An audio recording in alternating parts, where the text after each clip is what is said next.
Bueno, pues buenas tardes. Vamos a dar comienzo a la segunda sesión de los 12º encuentros en el lugar. El ponente de la tarde, Raúl Angulo, es doctor en filosofía, es licenciado en musicología y director de la cátedra de filosofía de la música de la Fundación Gustavo Bueno, donde él trabaja. Como muchos sabrán, Gustavo Bueno dio hace unos años un intenso curso titulado precisamente Filosofía de la Música, que es, a mi parecer, pues quizá el germen de este proyecto Ars Hispana, que encabezan pues tanto Raúl como Tony, que está confundido entre el público, ¿no? Entonces, pues nada, yo simplemente le voy a dar la palabra a Raúl. Y bueno, pues cuando acabe su intervención tendremos un turno de intervención de ruegos y preguntas y bueno, pues darle las gracias, por supuesto, por el esfuerzo de venir desde Oviedo a Carrascosa, a los asistentes por estar ahí enfrente y nada, le cedo la palabra y no quito más tiempo. Pues gracias a ti por invitarme a esta nueva Atenas que es Carrascosa de la Sierra y estar entre tan selectos sabios.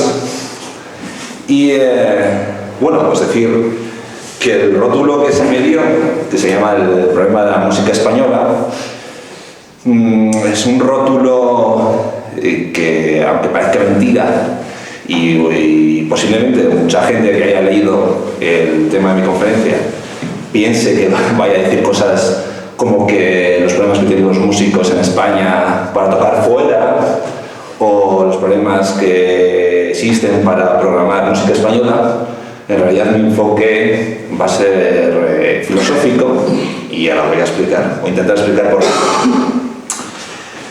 Primero hay que decir que quizás algunos también se pregunten, pero ¿existe algún problema en la música española? Entonces, pues, hay que mencionar ciertos fenómenos que son sorprendentes o irregulares cuando los comparamos con lo que ocurre con otras naciones de nuestro entorno. Y por ejemplo, es un hecho constatable que apenas, por ejemplo, hay grabaciones de música española, sobre todo de los siglos XVII y XVIII y la primera mitad del siglo XIX. Hay muy pocas, y no creo que lleguen ni a las 20 y tantos, y además la mayoría de esas son muy malas. O sea, de grupos de segunda categoría o grabaciones pues, que se juntan un par de amigos y lo graban. Bueno, en fin, son muy pocas. Luego además son grabaciones que no son de los principales compositores, muchas veces son compositores locales de ciertas comunidades autónomas, etcétera, ¿no? Que están quizás una subvención de una diputación, hacen un disco y ya está. Por ejemplo, también otra cosa remarcable en las historias de la música, no sé si ustedes van a ver la parte de música española, o no está, o es 2 o 3 páginas, comparado igual con las 200 o 300 de la música alemana de un determinado periodo, ¿no? Y además, otro fenómeno constatable es que apenas hay ediciones de música española, quitando nosotros, en esa Ars Hispana, que creo que hemos hablado de unos 50, y por supuesto hay otras editoriales como el ICMU, que es el Instituto de Ciencias Complutenses, aunque esos están más centrados en la zarzuela porque resulta mucho más económico. Pues realmente hoy en día apenas hay editoriales que editen música española, hay algunos más, Trito, etcétera, ¿no? Y en cambio, la música alemana, por ejemplo, los grandes nombres de la música alemana, pues ya están las obras completas editadas desde mediados del siglo XIX. Incluso ya están totalmente digitalizadas porque han perdido los derechos.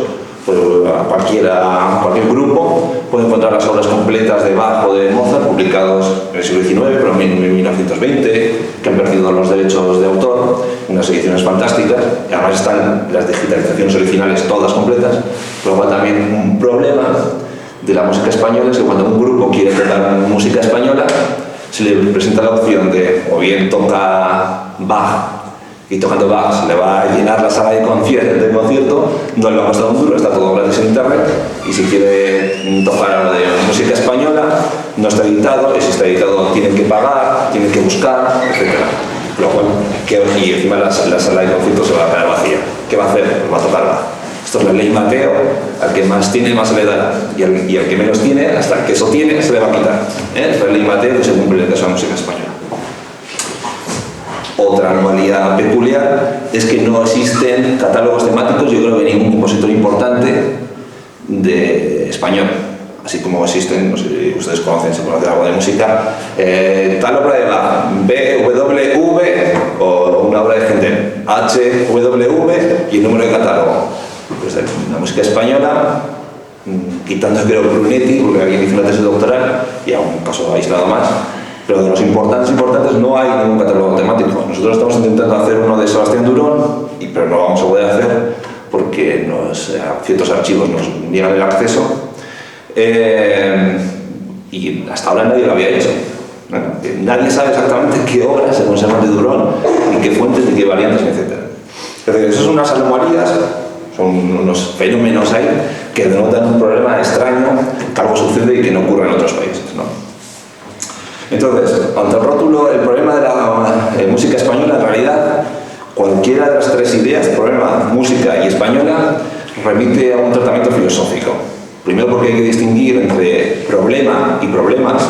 Es decir, problemas, lo que hemos estado diciendo ahora, por ejemplo, de no existe un catálogo, que los músicos no pueden tocar música española porque no tienen acceso y además si lo tocan no van a llenar la sala de conciertos.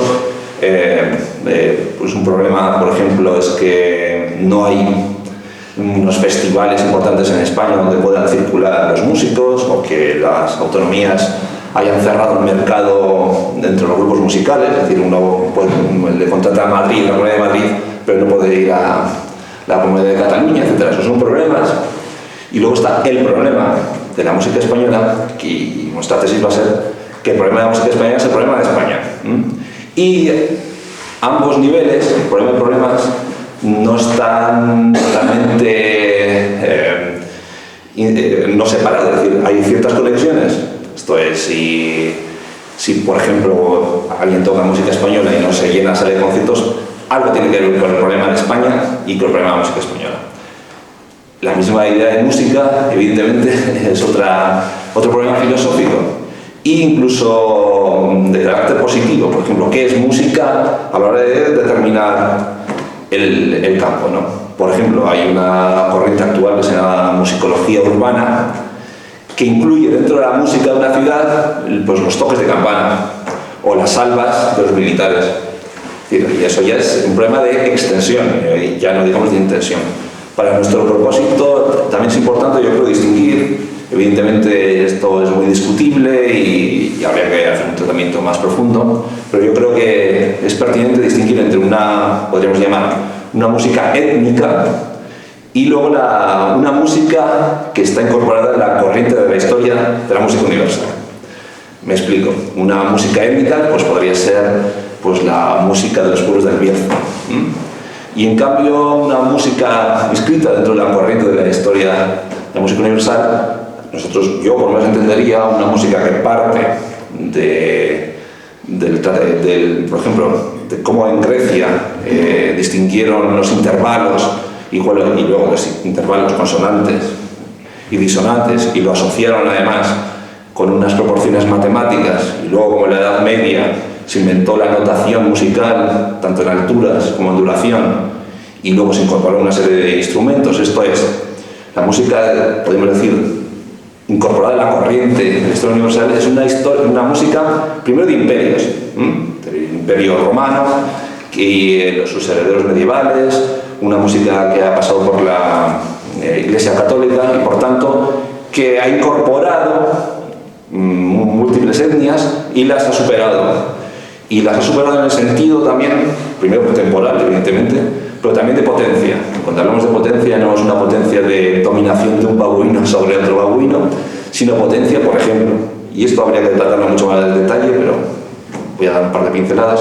Por ejemplo, un etnomusicólogo va a una tribu y puede anotar, porque tiene la herramienta de la notación musical, lo que escucha de la música étnica. En cambio, pues una tribu que solo toque pues, una flauta de pan, viene aquí, escucha la sinfonía de Beethoven y primero no la puede anotar. Y además es que con las flautas de pan no la puede tocar. En cambio, un pianista sí que podría tocar lo que toca la flauta de pan. Esto es, Y habría que matizarlo de muchas maneras. Primero, potencia tampoco significa una traducción total. Pero, por ejemplo, podemos decir que el español es más potente que el euskera porque el español puede traducir las categorías del euskera, aunque no sea una traducción totalmente fiel y haya algunos detalles que se escapan.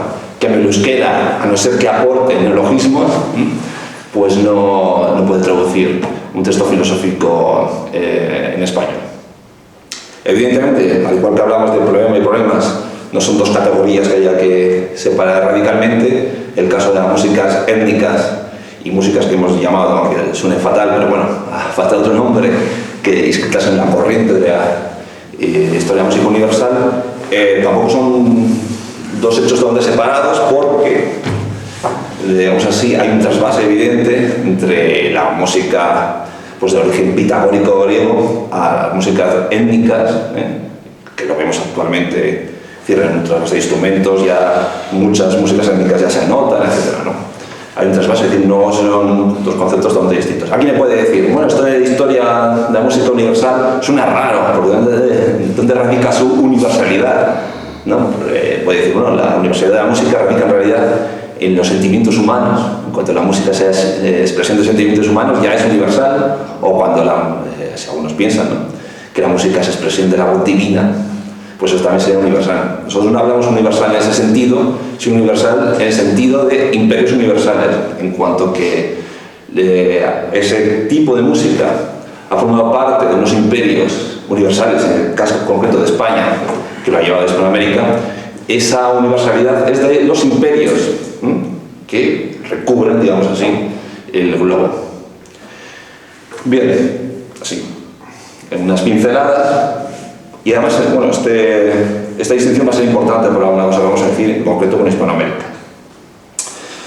Y luego está lo de española, tercera idea, ¿no? Entonces, en concreto, música española se ha entendido de varias maneras, y se me ocurren las más importantes son las siguientes. Primero, una definición, podemos llamar nacionalista o sustancialista, que entiende España como una identidad sustancial, eterna, más o menos, o sin menos, de la que se manifiesta, digamos así, unas señas de identidad que estarían la literatura popular, las leyendas, los mitos y la música, ¿no? Entonces, música española sería una emanación o una manifestación de la identidad, ¿no?, sustancial. Y dado que la sustancia es inamovible y se pierde pues en el fondo de los tiempos allá, pues las características de la música española pues también serían invariables. Esa es una concepción muy característica, por ejemplo, del siglo XIX. ¿Puede? Sí. Que hablaría, por ejemplo, de los cantos del pueblo, y esos cantos del pueblo serían eternos. Serían eternos y tenían unas características que a lo largo del tiempo se mantendrían, ¿no? Luego, claro, muchos musicólogos críticos con esta concepción nacionalista, que es muy fácil de criticar, primero por la evolución histórica, que uno ve que la música del siglo XVI no es la misma que el siglo XVIII, que no hay unas notas comunes, y que no hay tampoco esa sustancia de la que emanen tanto las leyendas, la literatura y la música y las artes, pues los musicólogos suelen tender a hacer una definición de la música española de manera geográfica. Es decir, música española es aquella música que se hace en la península ibérica. Eso es muy característico y pensaba haber traído textos, pero no quiero cansar al auditorio. Y entonces sería el problema de esta definición es que es una definición borrosa y que supone que esa definición geográfica también es invariable en el tiempo. Por ejemplo, y además lo voy a poner una cosa muy concreta, se suele decir que Sebastián Durón es un músico internacional. La fama de Sebastián Durón fue internacional y fue tal, porque se tocó en Bolivia o México. Claro, sale de la geografía de la península ibérica y esta geografía que es actual se proyecta al pasado, cuando encuentran música española fuera de este entorno, pues ya es internacional. Cuando realmente España era un imperio y es absurdo decir que Sebastián Durón es internacional porque hay música en México. Y no digamos nada en Italia, etc., ¿no? Entonces se supone, esta dirección geográfica, aunque piensen que es neutral, suponen que las naciones tienen un territorio natural. Ahí está la cosa. Un territorio natural que se proyecta atrás en el tiempo. Y que cuando las naciones van más allá de ese territorio natural, están dominando, que es lo que supone cuando hablan que Sebastián Durón, José de Nebra, otros músicos españoles son músicos internacionales que tuvieron fama internacional. Esto es lo que están exponiendo. Que son territorios naturalmente asociados a una nación. Aunque piensen que es una definición neutra y tal, no tiene nada que ver, hay unos conceptos metafísicos importantes. Luego, por supuesto, otra opción es negar la existencia de la música española. Es decir, no tiene sentido hablar de música española por varias razones. Primero, como hemos dicho, porque la música está asociada a la humanidad. La música es expresión de los sentimientos humanos, por ejemplo. O bien, y esto es mucho más reciente y es muy característico de la Academia Española, no existe la música española porque en realidad es la música europea. La música española es música europea, aunque con ciertas anomalías que vamos a ver, ¿no? Nosotros, pero también, claro, dando unos matices, yo creo que habría que hacer una definición de música española partiendo de la idea de institución, y en concreto de marco institucional.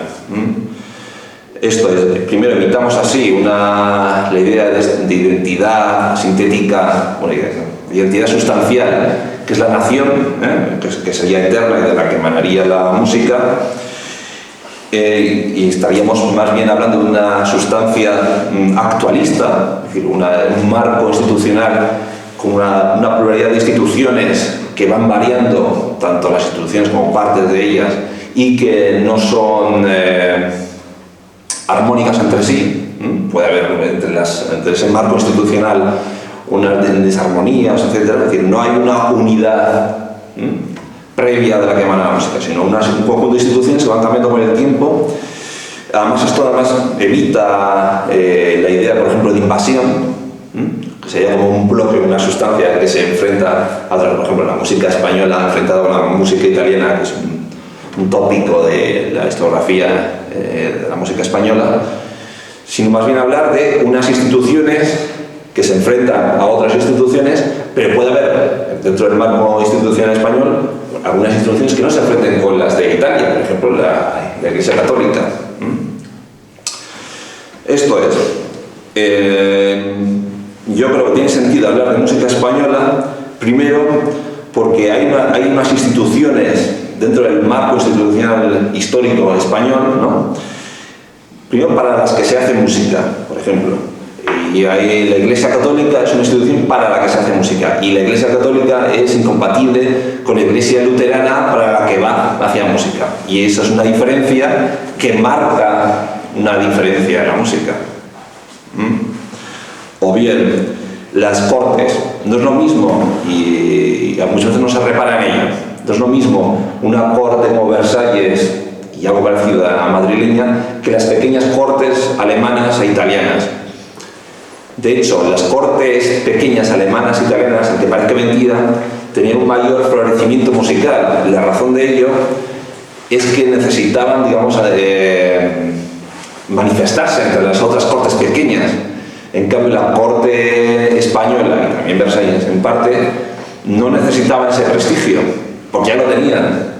Es decir, las cortes pequeñas, y eso es un fenómeno que es así, gastaban mucho más dinero proporcionalmente en música que las cortes grandes. Y el tipo de música que se hacía era muy distinto, era mucho más vistoso, por decir una manera.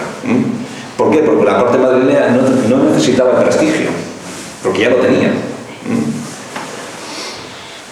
Bien, o por ejemplo, diferencias, instituciones que hacen música. Claro, no es lo mismo una orquesta sinfónica, un cuarteto de cuerda, que una compañía de teatro, que una capilla de música. Y en eso hay modulaciones muy distintas en cada marco institucional. Por ejemplo, las compañías teatrales en España ¿no?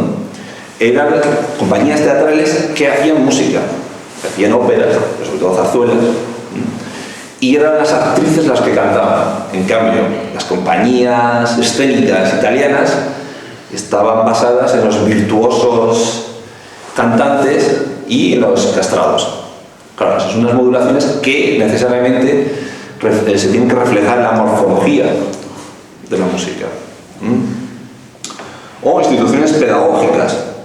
No es lo mismo un colegio catedralicio, que era lo característico en España, que un conservatorio italiano, que era en principio para gente pobre o huérfana, para que tuviesen una salida, que luego moduló. Que por ejemplo las Latinschule luteranas, que eran unas escuelas de latín, que además enseñaban música. De hecho, Bach era profesor de latín, aunque se lo encargaba a otro, etc. Es decir, son instituciones distintas que también implican unas modulaciones distintas, ¿no? Y por supuesto, instituciones que son otros ingenios musicales. Esto casi es en sentido, yo diría, darwiniano.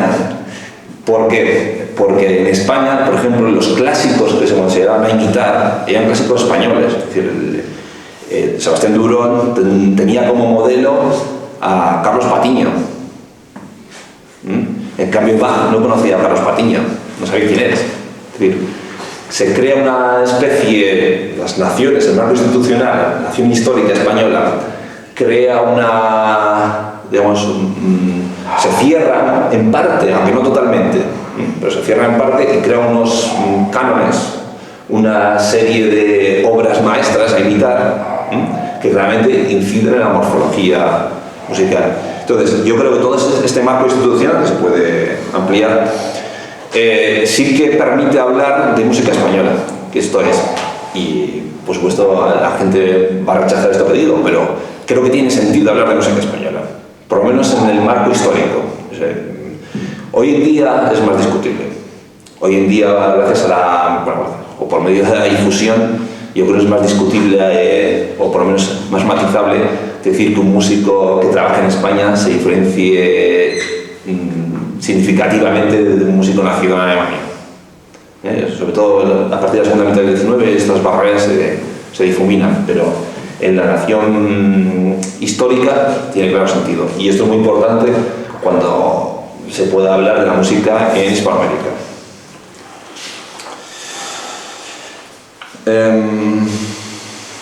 Bien, pues ahora quisiera, después de esta pequeña introducción, que habría que tratar en mayor profundidad, quisiera hablar un poco de las diferentes modulaciones que ha tenido el problema de la música española a lo largo de la historia.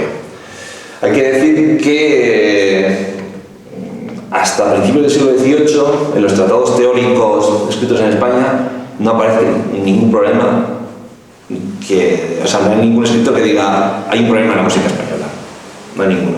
En parte porque los tratados de música hasta el principio del siglo XVIII seguían la tradición pitagórica a través de Boecio, y entonces son tratados que, aunque esté ejerciendo, digamos así, la institución, sobre todo eclesiástica musical, no está representada en los propios tratados. Es decir, los tratados solo dicen los intervalos son tal y tal y tal, los intervalos consonantes son estos y estos y estos, el contrapunto se hace tal, tal, tal, tal, si quieres componer a 4 se hace tal, tal, tal. Entonces son tratados hechos en representación, digamos, no aparecen cuando tú lo lees ninguna referencia a las instituciones más que imaginariamente, pero digamos, está detrás en ejercicio las instituciones para las que están escritos esos tratados. Pero a principios del siglo XVIII sí que hay una conciencia, o por lo menos conciencia, hay un reflejo de las instituciones musicales en los escritos. Y yo creo que el primero que se puede decir que menciona que hay un problema en la música española es Feijóo. En el primer tomo del Teatro Crítico hay un discurso que se llama Música de los Templos, de 1726. Y en este discurso viene a decir hay algo pasa, algo malo en la música española, y es que, lo dice más o menos resumidamente, la gravedad, dice, española de los siglos pretéritos, sobre todo el siglo XVI y XVII, se ha perdido y se ha dado paso a una música de tararira, dice. Una música de tararira, una música pues, superficial, que no mueve a devoción. Esto se ha interpretado en los escritos actuales como que si Feijóo era un conservador frente a los progresos de la música que se estaban produciendo en España entonces. Pues Feijóo se manifiesta como partidario de la música del pasado y que critica la música italiana, sobre todo de carácter operístico, que está viniendo en esos años, ¿no? En realidad hay que decir, aparte que esa interpretación es incorrecta, que el problema de Feijóo que señala no es todavía no puede decirse que es un problema de la música española, porque no es un problema global de la música española. Esto es, y además se suele olvidar cuando se habla de este discurso, él está hablando de la música en los templos y no está hablando de la música española. De hecho dice, bueno, la música teatral, que los músicos imiten a los italianos si quieren, pero la música de los templos no. La música de los templos tiene que ser grave y devota, como se hacía en los siglos XVI y XVII. Ahora bien, Feijóo está suponiendo que la música española es sobre todo música de los templos, es decir, es música católica, y que la música teatral, aunque existe, pues es marginal. Pero aún así, yo creo que todavía no podemos hablar del problema de la música española en Feijóo, sino que está más circunscrita al ámbito de los templos, y él lo que quiere es desterrar el estilo operístico italiano de los templos. Yo creo que una segunda formulación del problema de la música española, algo parecido, pero en parte distinto, aparece en un texto de Francisco Valls, que es maestro de capilla de Barcelona. Él era valenciano, los catalanes no lo suelen decir, y escribió, cuando estaba jubilado, un texto que se llama Mapa Armónico Práctico. Se suele decir que es del 42, en realidad no se sabe cuándo se escribió. Entonces, para él tiene un prólogo introductorio. También dice, en la música española hay un problema. Y para él la formulación del problema, muy resumidamente, es la siguiente. Hay ciertos maestros de capilla que están siguiendo la música del pasado. Él dice unos clásicos, y para él el pasado son la música de los maestros clásicos españoles de 100 años a esta parte, dice. Y cita, aunque hoy en día prácticamente nadie conozca estos nombres, aunque son muy buenos, pero bueno, ahí está. Patiño, Galán, Hidalgo, Juan del Vado, dice... Hay maestros de capilla que están siguiendo a estos autores, que son de hace 100 años. Luego dice, hay otros maestros de capilla que dicen que componen sin los primores de la música española. Dice, y se han abandonado la música italiana, y entendiendo por la música italiana sobre todo la música de la ópera. Y dice, es una música hecha para pocas voces, con un coro de relleno, dice... con mucha música instrumental, y dice que son retazos de sonata, es una música superficial, muy fácil de hacer, dice, y hecha por gente que no tiene conocimientos, etc. Esto es el segundo grupo de maestros de capilla. Y luego hay una vía media que dice que y esos dos serían problemáticos. Hay una vía media que él se propone como esa vía media, que sería, y su propia posición, que parten de los modelos españoles del pasado, ¿no? En concreto los primeros primores, dice, de la música española constantemente, pero entendiendo esos modelos no como modelos inamovibles, o sea, de los que se emanarían unas reglas inamovibles, sino que las reglas, dice él, tienen una evolución porque el gusto va cambiando. Con lo cual, es decir, partiendo de los primeros primores de la música española, en concreto su modo de hacer difícil a muchas voces y complejo frente a la música italiana, que es muy sencillita, pero a la vez introduciendo ciertas novedades como los instrumentos, los violines y los clarines, pero a muchas voces, con verdad 12, 16 voces, es decir, una especie de tercera vía, que es la que él propone. Entonces yo, para que se vea un poco por dónde va, vamos a escuchar una obra de Francisco Valls, de lo poquito que se ha grabado de música española. Es una obra que se hizo en Barcelona para la bienvenida de Felipe V, en 1702. Y se ha grabado bastante, interpretado, porque hay un pasaje en el Cuitolis del Gloria en que introduce una disonancia sin preparar, lo que iba contra las reglas de la música y que la música española observaba rígidamente. Entonces es un ejemplo de cómo él no sigue las reglas, pero a la vez, vamos a escucharlo aquí, introduce violines y clarines y es una misa a 11 voces, a 11 voces reales, aparte de los violines y tal. Entonces aquí vamos a escuchar el Sanctus, pues, por poner algo, y se va a ver realmente que es una obra muy elaborada, muy trabada, y él pone ejemplo de esto de superación del problema de la música española. Ahora bien, él está hablando de maestros de capilla, o sea, el problema estaría en los maestros de capilla de catedrales y iglesias. Todavía no es un problema global, aunque él entienda que eso es un problema de la música española, pero todavía no es un problema global. Pero bueno, vamos a poner algo de música. Santos.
Se considera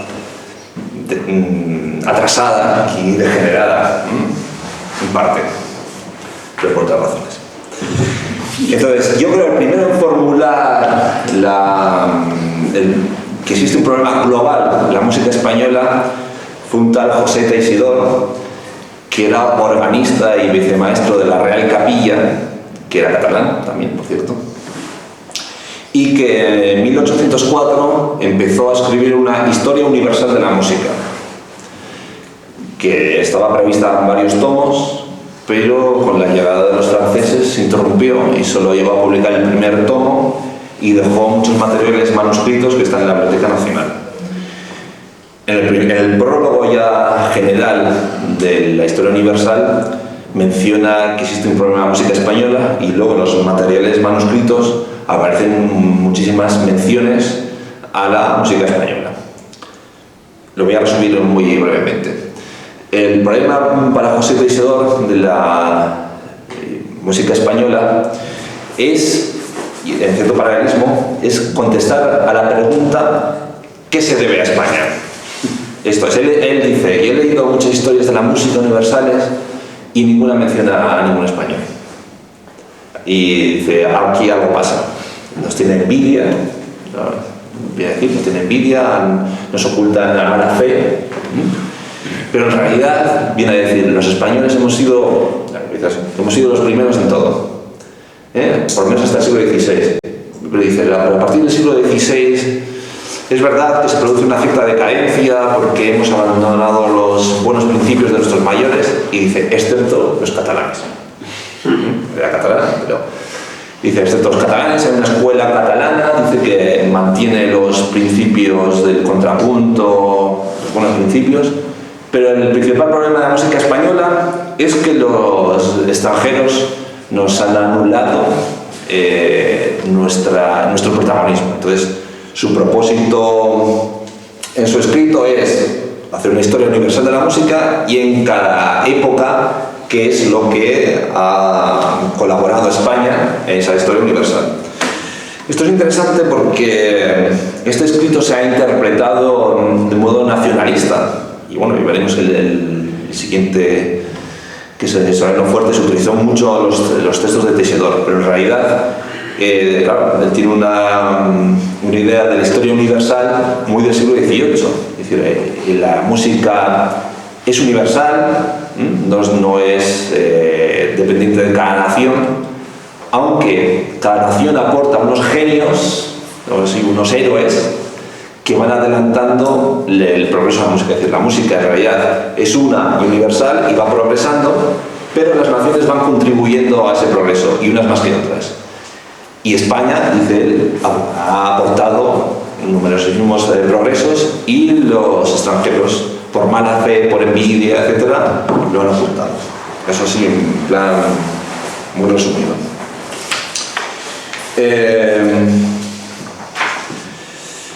Es muy interesante un escrito de 1855 de Mariano Soriano Fuertes que se llama, es interesante el título, Historia de la música española desde la Avenida de los Fenicios hasta el año 1850.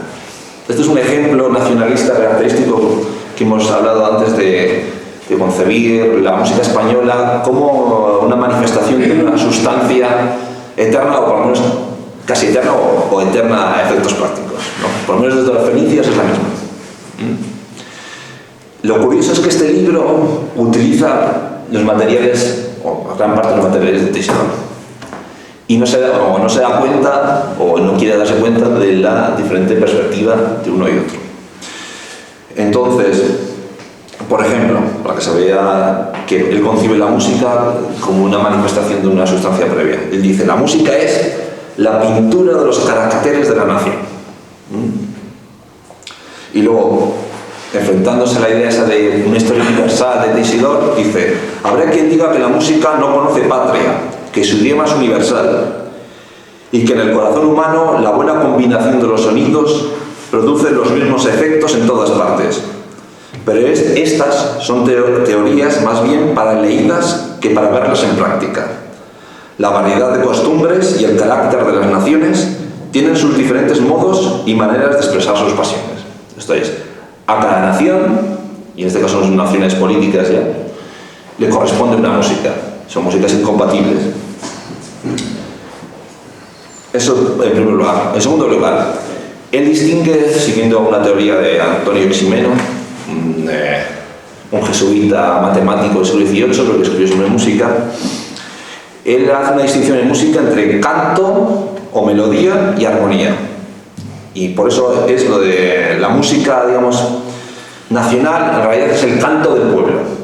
Y luego hay otro elemento de la música, lo llama armonía, que en realidad son las leyes de la armonía y de la construcción de la música, que es lo que se enseña en los conservatorios. Y son dos cosas distintas. Por un lado sería la manifestación natural del pueblo, que se expresa en los cantos nacionales populares, y luego es esa cosa que se enseña en los conservatorios. Uno de los problemas de la música española, según Solano Fuertes, es que estos dos elementos han ido separados.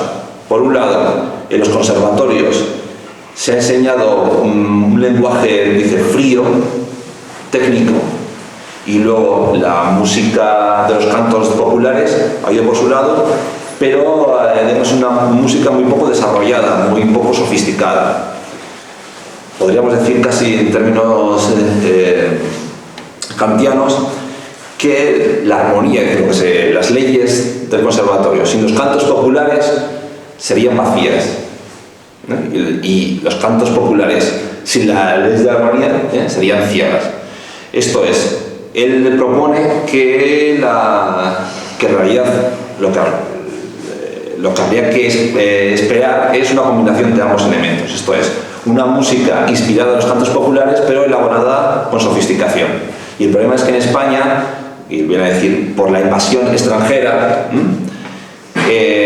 los conservatorios y las instituciones musicales, en parte por los monarcas de los Borbones, etc., han estado dominadas por los italianos, y entonces la música popular ha estado recluida en sitios pequeñitos y con muy poco aliento.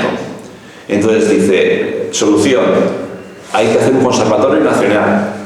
Y aquí está funcionando lo que nosotros llamaríamos el estado de cultura. Esto es, el Estado tiene como fin promocionar y proteger la música nacional, y en concreto en la música, un conservatorio nacional. Un conservatorio nacional en que se enseñan a los compositores las leyes de la armonía, sofisticadas, digamos así, pero inspiradas en los cantos populares. Así, por ejemplo, dice el Conservatorio de Madrid: debía ser el mentor y protector del profesorado y música española, como lo eran los de Francia para la francesa, los de Italia para la italiana y los de Alemania para la alemana. Ni la historia de nuestra música fue enseñada, y del Conservatorio de Madrid cuando se hizo en 1831, ni las bellezas de nuestras melodías se expusieron, ni el mérito de nuestros grandes maestros se manifestó, ni la superioridad de nuestra lengua para el canto se hizo patente, ni se hizo comprender a los discípulos la importancia de crear el drama lírico español para la gloria de la nación. En realidad, la historia del Conservatorio de Madrid es que se puso como director a un italiano que se llama Pier Marini, y se enseñaba en italiano, y realmente salieron muy buenos cantantes de ópera italiana y muy buenos profesores, pero sobre todo de ópera italiana. Entonces dice, el drama nacional, que para entonces era, digamos, la ópera, que es el drama nacional, sería el fruto mejor que podría dar la música nacional. Esa mezcla o fusión entre canto popular y elaboración sofisticada. Dice, pues el drama nacional quedó relegado a teatros pequeños, y entonces surgió la zarzuela, pero es un género menor que pretende ser el drama nacional, pero no llega a serlo porque no tiene el apoyo del Estado. Digamos así, es su formulación del problema de la música española. Muchos años después, Francisco Asenjo Barbieri, el famoso zarzuelista, pues también siguió continuando manifestando que en España existía un problema en la música, ¿no? También de carácter nacional. Pero, así resumidamente, él introduce un esquema que será continuado luego, que un esquema regenerativo le he llamado, ¿no? Existe una edad de oro, que es la edad del siglo XVI, luego una decadencia, y esa decadencia está producida por la invasión de la música española, de la música italiana que llega a España, es decir, la música española pierde su carácter nacional, y luego una nueva regeneración, que serían las zarzuelas del siglo XIX, a la que él contribuyó, ¿no? Entonces él dice, para solucionar el problema de la música española hay que conocer nuestro pasado, sobre todo el siglo XVI, y publicarlo. Y por ejemplo, él publicó el Cancionero de Palacio. Es decir, el problema de la música española es la invasión italiana y el desconocimiento que tienen los músicos españoles actual, y para apoyar esa regeneración que ha comenzado con la zarzuela hay que empezar a publicar y a editarlo. Felipe Pedrell, que es contemporáneo, otro catalán de Barbieri, también seguía esos esquemas nacionalistas, pero introduce una novedad. Felipe Pedrell era wagneriano, y entonces dice, Wagner es música alemana pura, digamos así, pero no hace uso del folclore, con lo cual la música española frente a Barbieri y a Soriano Fuertes no son los cantos del pueblo, sino una cosa, digamos así, más esencial, más profunda, que es lo que hace Wagner con el drama de wagneriano, ¿no? Él viene a decir que el folclore español es zafio, y es musiquilla, es otra musiquilla de tararida, que es vacío, y que los músicos españoles no se tienen que basar en eso, que tienen que ir más allá y mirar una esencia profunda de española, ¿no? Lo curioso es que coincide con los anteriores en la crítica a la música italiana, pero lo hace desde una perspectiva wagneriana, también muy resumidamente. Wagner critica, cuando defiende el drama alemán, critica la música italiana de Rossini, defendiéndola como un efecto absoluto.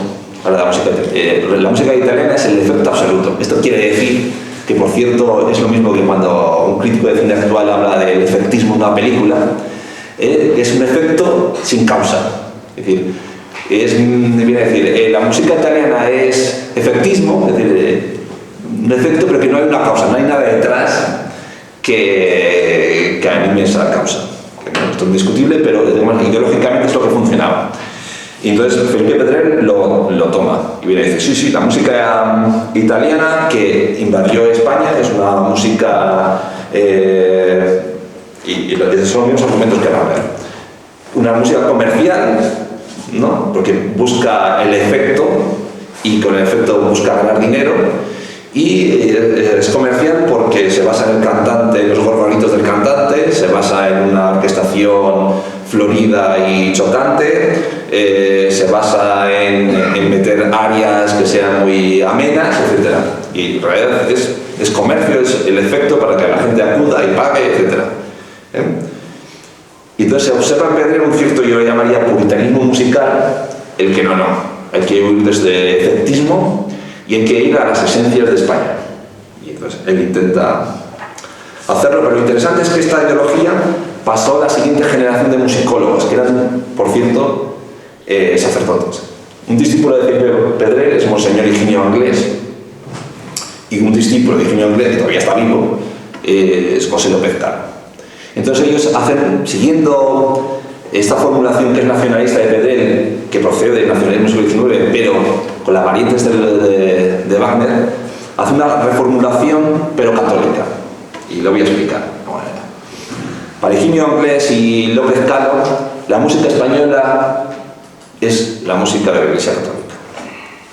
El resto es casi un poco como hemos hablado de Feijóo, aunque bueno, unas modulaciones distintas. Es la música católica. Y ven a decir, ¿no? Higinio Anglés, por ejemplo, dice: la música española se define por su misticismo. Dice, lejos del paganismo que se aprecia en la música italiana, dice, incluso en Palestrina se aprecia cierto paganismo. Y lejos también de las técnicas frías y calculadas que venían del norte.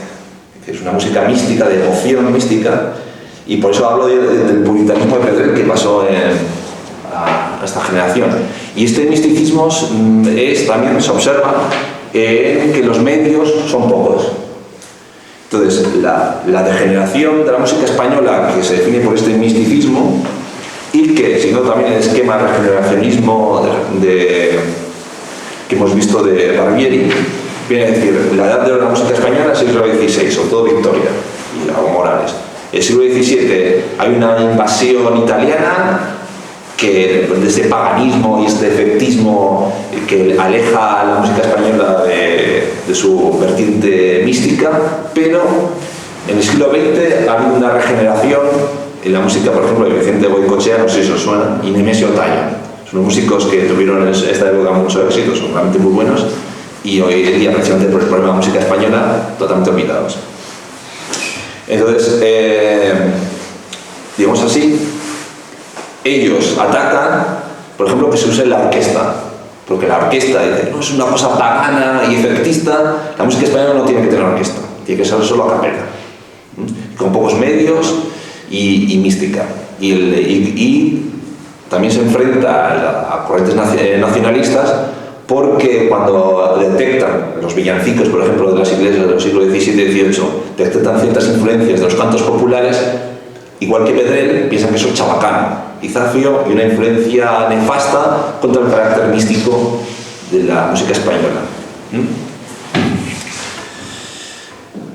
La cosa es que López Caro, como llegó a vivir el Vaticano II, ese esquema regeneracionista, hemos dicho, y además lo tiene escrito, de manera que sí, el nuevo siglo de oro, podemos decir, la edad de plata de la música española, que se vivió con Nemesio Otaño y Vicente Goycochea, se hundió totalmente, dice, con el Vaticano II. Con esas guitarrillas y tal, y entonces vimos a un erial que no ve la luz de López Caro, es el hundimiento total de la música española para López Caro, pero Higinio Anglés no lo vio todavía. Bueno, esto es una formulación del problema. Existe otra formulación que se dio en los años 20 y que hoy en día está ahí, pues ya predominante, que se da, por ejemplo, en los escritos de Rafael Mitjana y una autora de Estados Unidos que se llama Mary Neal Hamilton, que podemos definir que es el problema de la música española es el problema de la homologación. Es decir, la música española no se llegó a homologar a la música europea. Ese es el problema de la música española. Por ejemplo, el libro muy interesante, Marina Hamilton, escrito en los años 30, que es un libro sobre el siglo XVIII, la música en español del siglo XVIII, viene a decir, la música del siglo XVIII está pasada, española. Ella distingue dos tipos de compositores, conservadores y progresistas, es muy característico de esta visión homologadora, y la mayoría de los músicos españoles eran conservadores. Todavía seguían haciendo polifonía del siglo XVI, eso es totalmente falso, por cierto. Y luego además dice, los progresistas, siguiendo de la teoría wagneriana que todavía seguía vigente, dice, cultivan lo que se llama entonces el estilo Zopp. El estilo Zopp es un estilo de la ópera italiana, brillante, lo que hemos dicho efectismo, un efecto sin causa, una melodía fácil, armónicamente muy pobre, es mero brillo, pero sin estructura todavía de sinfonía, etc., ¿no? Ornamental y no estructural, etc. Bien, el esquema de homologación llegó a su culminación académica en España en los años 80, con la llegada del PSOE al poder. Y en concreto, yo he elegido dos textos paradigmáticos, me parece a mí. Un libro de Emilio Casares, que llegó hasta que se ha jubilado, pero ya sigue siendo. Es el Pope de la musicología española, que es llegó a lo más alto, ¿no? Estuvo en la Complutense, ha sido el director del Instituto de Ciencias Complutenses de Madrid. Entonces, tiene un libro en los años 80 sobre la música en León, pero bueno, en realidad la Catedral de León, pero habla de todo, ¿no?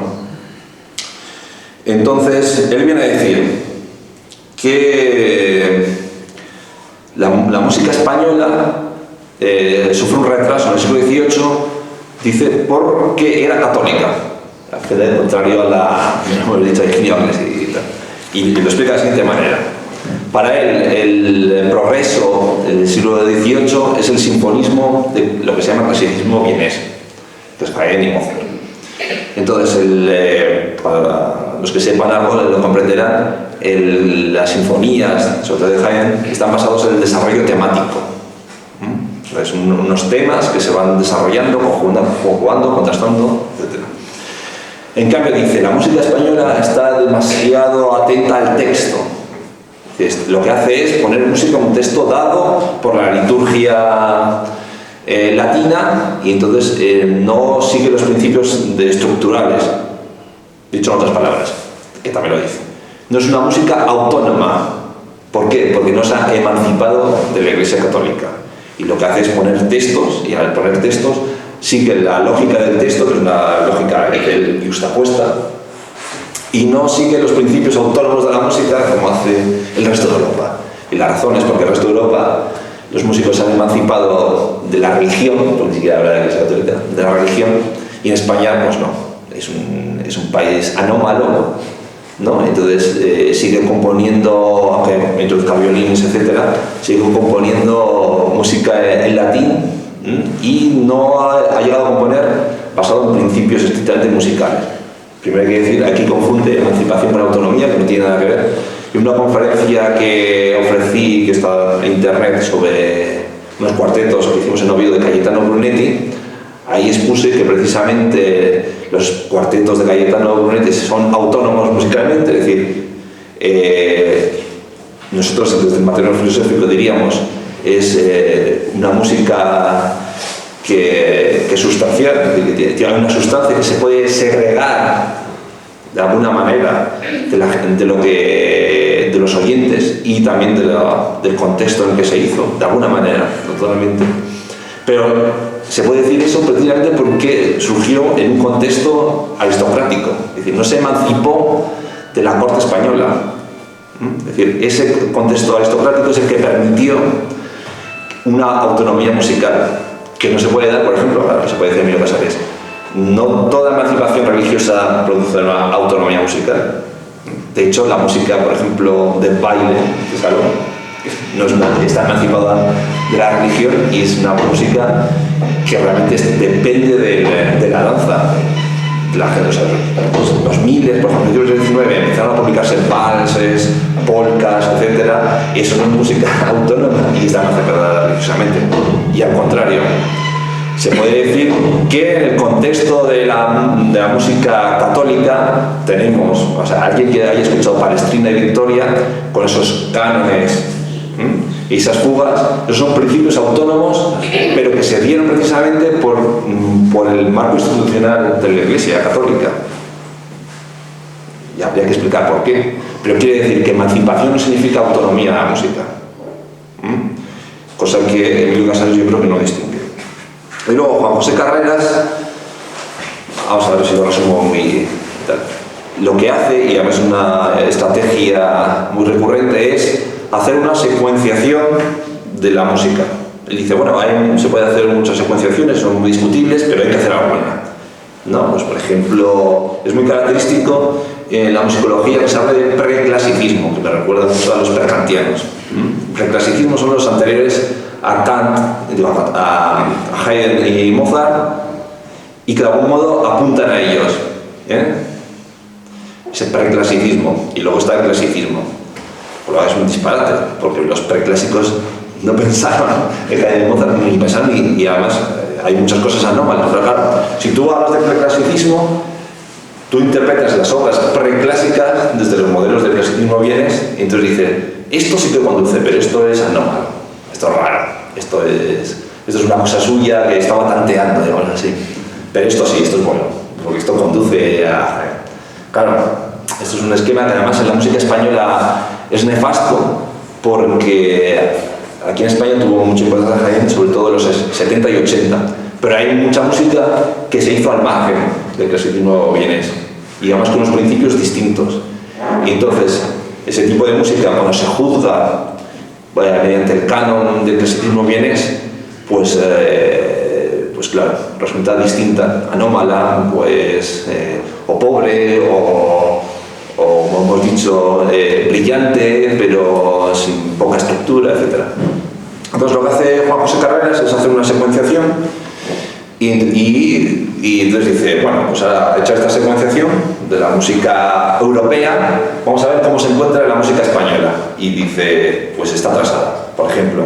Y esto no lo dice Juan José Carreras, pero es un ejemplo más bonito, de una señora que hace un estudio de unas sonatas, un compositor que se llama Marcial Adalid del siglo XIX.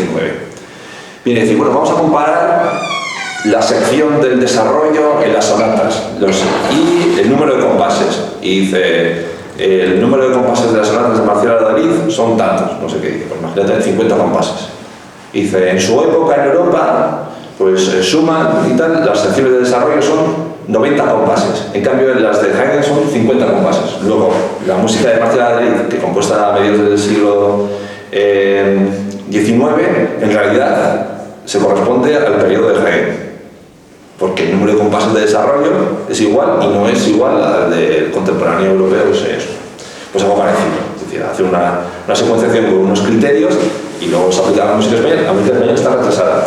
Razón, la misma, porque mientras que en Europa se emancipó la música de la religión y empezaban a aparecer salas de conciertos y cuartetos tocados en contextos burgueses, pues en España se seguía bajo la tutela de la Iglesia Católica y eso impidió el progreso de la música española. Y voy a cambiar. Y entonces, la última formulación, yo creo, de la música española son los estudios hispanoamericanos. Y en concreto, voy a mencionar dos, pero muy rápidamente. Una tesis doctoral de Bernardo Iyari, que es un argentino, pero tiene una tesis doctoral sobre la música en La Plata, Bolivia. Entonces él viene a decir, la música española, dice, es policoral. Y es una metáfora, porque realmente la música española es a varios coros. Pero dice también, pero es policoral en el sentido social, en cuanto es estamental. Dice, hay unos estamentos claros entre españoles están los españoles de la península criollos, están entre negros, indios, etc. Y dice, casi recordando a Adorno, la música española policoral es una metáfora de la policoralidad de la sociedad española. Y esa polipolaridad quiere decir que se quiere encerrar a cada Estado en su función. Es decir, los españoles tienen que tener la función de españoles. Y los indios tienen la función, y cada uno tiene su función, pero no se tienen que salir de esa función. Y viene a decir, pues la música española es eso, una música polipolar de dominación. O sea, lo que quiere es dominar para que nadie se salga de su sitio. Muy resumidamente. Luego hay otra tesis doctoral muy interesante en inglés, de Jeffrey Baker, sobre Cuzco. Y viene a decir algo parecido.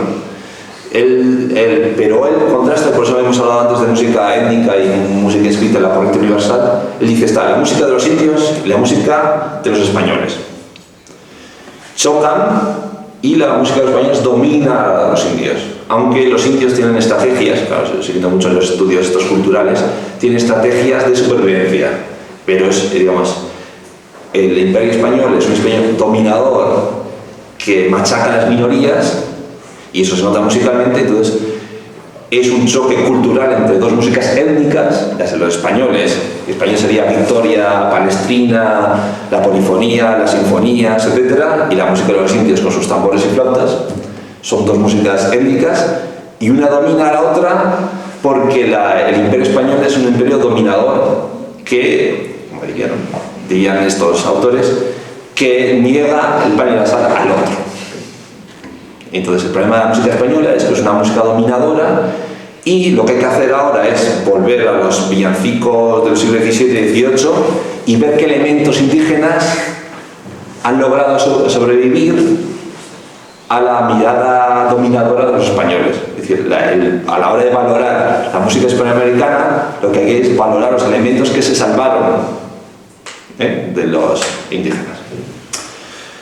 Pues entonces, para resumir, el problema de la música española, yo creo que habría varias modulaciones. Primero, estaría la modulación de López Calo y Eugenio Inglés. El problema de la música española es que ha sido una música de la Iglesia Católica, porque España ha sido un país católico y esa música católica ha desaparecido.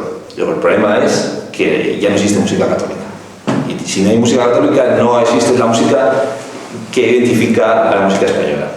Otra formulación del problema de la música española sería que el problema del retraso. Es decir, España ha sido un imperio retrasado porque ha estado dominado por la Iglesia Católica y por ese fanatismo religioso, de alguna manera. Ese fanatismo religioso se ha visto reflejado en la música española, y la música española está retrasada si la comparamos con la europea. Es decir, es música europea, como hemos dicho al principio, realmente esta corriente niega que exista propiamente música española, sino que la música española es música europea retrasada. Y luego estaría otra modulación, sobre todo en los estudios americanos, que viene a decir el imperio español, el imperio dominador, que trata de negar absolutamente al otro, o por lo menos guardarlo, como diría ella, en su lugar, en su coro, que no se salga de él. El problema es que la música española refleja esa dominación, y si se puede salvar es en los elementos en que se saltó esa dominación. Bueno, pues yo creo que de resumen. Y ahora, pues si hay alguna pregunta y algún coloquio, pues contestaremos a las preguntas.